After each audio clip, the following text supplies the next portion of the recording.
You've probably heard this before, that if you're in a calorie deficit, you should be losing weight. But as a coach who's helped hundreds of people lose fat and keep it off, let me be straight with you. Most people who think they're in a deficit aren't in a deficit. And even if they are, there's more going on than just food tracking. So in this video, I'm breaking down why you might not be losing fat, even if you swear that your macros are on point. Sorry for the heavy breathing, but these sets are pretty hard. Here's one thing that nobody talks about. You might be in a deficit on paper. You might have your calories, okay, you're 500 calories in a deficit, you're at 1800 calories a day, or 2000, or 2200, 25, whatever it is. And even though that's on paper, I know that this is like super fucking obvious, but fat loss is a science. If you're not losing 1 to 2 pounds a week, it's literally because you're not being accountable with the plan. So what's likely happening is that you're not accounting for extra calories in foods here and there, or you might be underestimating going out and getting something at a restaurant, but it's double the calories that you thought it was, or at home cooking food, but missing tracking some certain things. Those things add up. But the moment that you can get that locked in, a simple way is just like going to MyFitnessPal or like a food tracker for my clients, like Trainerize. Use your food tracker for like 3 days. Make sure that you're under your calories. Anytime a new client joins and they start tracking their food, they're like, whoa, it's so easy to go over. So you're underestimating bites, sauces, random snacks. You forget to track the 100 calories of almond milk and 2 protein bars. You ran down meals and don't track social meals. I'm not saying that you need to track your food every day. I actually don't even recommend that because I don't want you getting super obsessive about food. And if you're in this for the lifestyle, you know that we don't need to do that. But even if you just track your food for a couple of days and you see kind of just where things are at, even on the weekend, then you can taper things into that amount of food. So then that way you just get the idea and you become aware about how much food to eat, and that's it. Or even if you have a meal plan, like for my clients, I assign the meal plans. Even if you just like follow the meal plan more so 80 to 90% of the time, get an idea about how much food you need to eat to accomplish your goals. And then you can make tweaks and changes along the way to like fit in some treats or go out to social events, like cutting down on carbs throughout the day, saving those carbs for the meal at night. Or you have the meal at night, okay, the next day just cut out carbs for some of your meals and keep it a little bit tighter.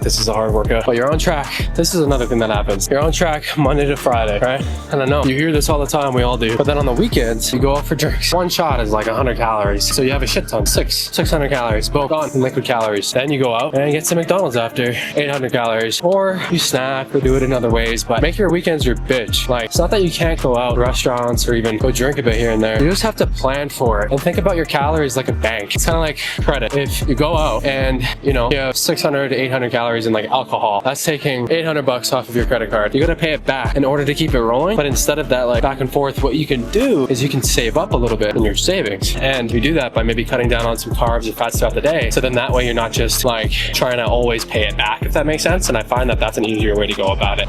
You can even track the alcohol that you eat out or like anything else just to stay on track like a little bit more. But whenever I'm on a serious fat loss game for like 12 weeks, 8 weeks, I don't track all the time, but if I'm going out, I just try to plan ahead and take away from my day a little bit, maybe the day before just a bit, to then kind of make up for it on the next day a couple days ahead, which keeps me in my calories. So give that a try, but I find that that's kind of the easiest way to do it. And you kind of have to do like a little bit of planning, but it's all really not that hard. Think about achieving your dream body or losing body fat, even if it's like 10, 20 pounds, 15 or 50, doesn't matter what it is. It doesn't even matter where your goal is for fitness. Think about that goal like having financial debt. How long are you gonna wait to pay it off? And then once you pay it off, you're free. You know what I mean? So think about it like that. Every week, you're trying to put money towards paying off that debt. All of your actions are working towards paying off that debt with your body until you get to your goal. That's the way that I like to perceive it, because it puts it in perspective when it comes to calories in, calories out, because it's literally like that. You're like, with money, you're either like maintaining below or above. With your calories, you're either maintaining below or above. It's the exact same thing. And so if you put it in that perspective, but then you actually apply it through your actions, you're gonna be successful successful, but you just gotta make sure to lock it in every week and then at the same time learn how to be flexible. Alrighty guys, let's wrap up the video. If you haven't yet, make sure to like, subscribe, comment if this is helping you get more focused in your fitness journey. When it comes to paying off your health and fitness debt, and if you're thinking about it like financial debt, for example, financial debt, you have a massive amount of debt to pay off. It is only up to you to pay off that debt unless you have a rich daddy or your whole family is wealthy. You know what I mean? And so if it's up to you to pay it off, then you must do the things to pay it off, and it's up to you to clear the struggle. Same goes with your health and fitness. If you're quote unquote in debt, it's up to you to pay it off. So you really do determine how long you struggle for. Again, this is not about getting in crazy shape. It's just about becoming healthier, feeling better about yourself, more confident. And that's done through health and fitness. But when it comes to calories in, calories out, and people trying to lose weight, I always come across people struggling and literally going in circles year after year, literally so many people, because of how they approach it and how they think about it. You need to start thinking in a sustainable way. Otherwise, it's not going to work. And you need to account for all the other things that I talked about in this video. Now, the last couple of things that I want to mention is that if you truly want to change your body, you need to be pushing your limits with your workouts. I always say that training is more important than nutrition, because your workouts is like weight training is like your paint and paintbrush. If you want your body to change, every rep that you do is like a stroke on a canvas, and you might suck in the beginning, but the more that you practice, even if you just try to get subtly pretty good at it, that's all that matters, because that will build up progress in the long run. And for you, it'll feel really good. Again, not about getting in the sickest shape. It's just about getting remotely a little bit better. So make the most out of your workouts. I do recommend picking weight training at least, 2 to 3 to 4 times a week. Make sure that you have a solid split. Build up that progress and try to progress your strength. If you're a beginner, you have a lot of room to progress in terms of your strength. If you're more advanced like me, I'm really fucking strong. There's not really much room to progress in strength here, only a little bit. So for me, I can only burn so many calories in my workouts in 45 to 60 minutes. That's not gonna really change for me. But for you, if you're more of a beginner, and let's just say you can use me as an example of more of like I'm not to boost my ego, but like more of an advanced level of a person who trains. If you compare yourself to like my strength, and I even know some ladies who are like kind of even who train kind of around my strength as well too, or maybe even less, but it doesn't matter where you are. Just try to get your strength, try to progress, because as you do that week after week, like your body's going to burn more calories as you go, and it's going to help with building muscle. Now, this doesn't mean you need to progress every single lift. Just try to get stronger with compounds, accessories. Sometimes you can only get so strong. I've been curling the same 30 to 40 pounds for the last 5 years. You know what I mean? So, but if you're more of a newbie, like just still try to push your limits, and also at the same time, listen to your body. That's the best thing about bodybuilding, is that it's not all about building strength. A lot of it is about feel, but your workouts need to be filled with intensity, subtle strength building, and you'll be good. And then another huge thing that people miss is managing their well-being. Recovery needs to be on point. If you're only getting 5 hours of sleep a night, running on caffeine and not eating well, your cortisol is going to shoot through the roof, and that means that your stress will shoot through the roof. Cortisol is a stress hormone, makes you more stressed out. So if you lack sleep, affects your body and mind. If you're having too much caffeine, affects your body and mind. If your body's completely stressed out and out of whack, it's going to lead to more cravings. It's going to lead to you not controlling yourself as good as if you were recovered and fueled. You won't be as clear-minded. Your stress won't be down. Your hormones will be like, and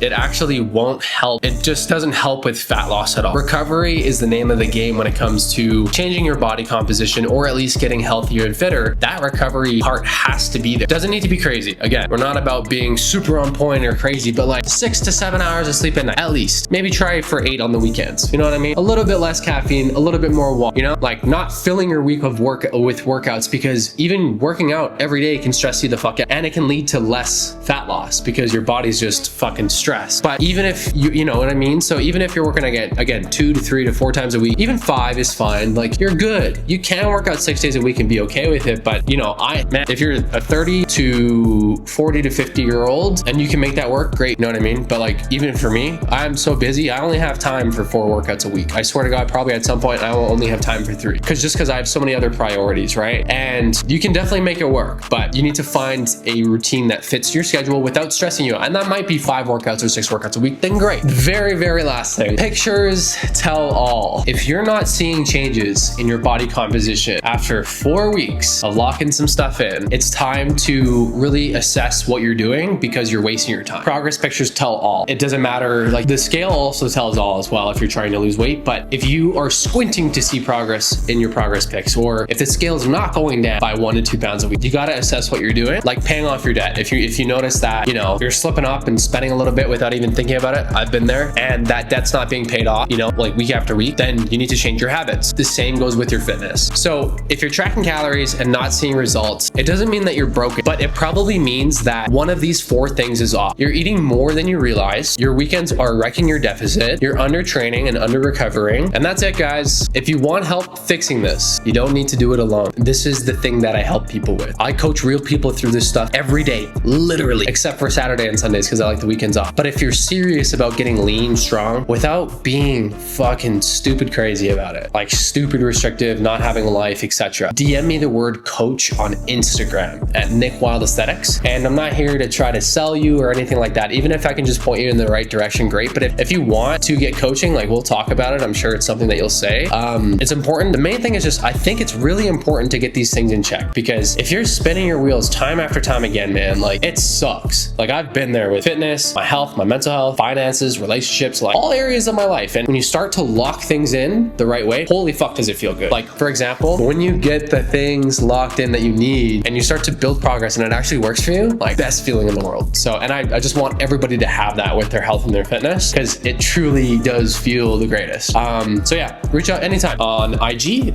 Make sure to like this video, comment, subscribe, all that fun stuff. And thank you guys so much for watching. But let me know down below in the comments if this information helped you get more focused, if it truly did help you find your way with your health and fitness and your goals or anything like that. I want to know. I want to get some feedback from you guys down below. So just let me know. And I hope that you guys have an amazing day.